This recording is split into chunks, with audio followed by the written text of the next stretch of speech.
ভারতের হামলায় পাকিস্তানে পিএসএল খেলতে যাওয়া রিশাদ নাহিদকে নিয়ে চিন্তায় বিসিবি। এরই মধ্যে তাদের নিরাপত্তা নিশ্চিতে পিসিবিকে চিঠিও দিয়েছে বাংলাদেশ ক্রিকেট বোর্ড। সভাপতি ফারুক আহমেদ কথা বলেছেন পিএসএল এর সিইও সালমান নাসেরের সঙ্গে। বিসিবি সূত্র থেকে জানানো হয়েছে, রিশাদ নাহিদের সাথে সার্বক্ষণিক যোগাযোগ রাখা হচ্ছে। গেল কদিনের শঙ্কাই সত্যি হলো, যুদ্ধের দিকে এগোচ্ছে ভারত পাকিস্তানের চলমান দ্বন্দ্ব। এরই মধ্যে গেল রাতে পাকিস্তানে ক্ষেপণাস্ত্র হামলাও চালিয়েছে ভারত। হতাহতের ঘটনাও ঘটেছে অনেক।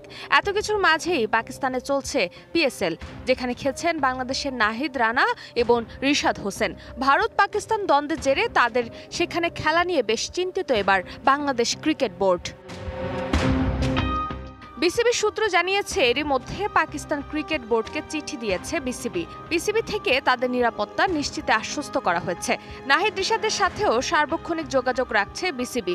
তবে এখন তারা নিরাপদ থাকলেও চিন্তামুক্ত হওয়ার উপায় নেই বিসিবির, কেননা পাকিস্তানের যে 9টি স্থানে হামলা হয়েছে তার মাঝে রয়েছে মুজাফরবাদ। সেখান থেকে মাত্র 142 কিলোমিটার দূরে রাওয়ালপিন্ডিতে অবস্থান করছে রিশাদ নাহিদ। এছাড়াও ইসলামাবাদ তাদের খুব কাছেই অবস্থিত। সঠিক প্যাড আর সঠিক তথ্য দিয়ে এসো সামলে নিব এক হয়ে মোনালিসা স্যানিটারি ন্যাপকিন।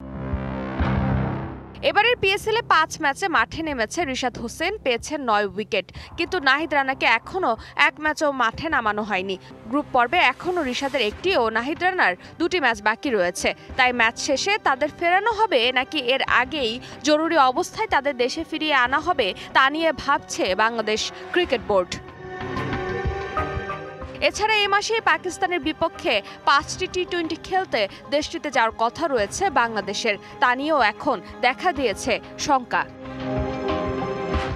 ফারজানা জাহান প্রিয়া, ডিবিসি নিউজ।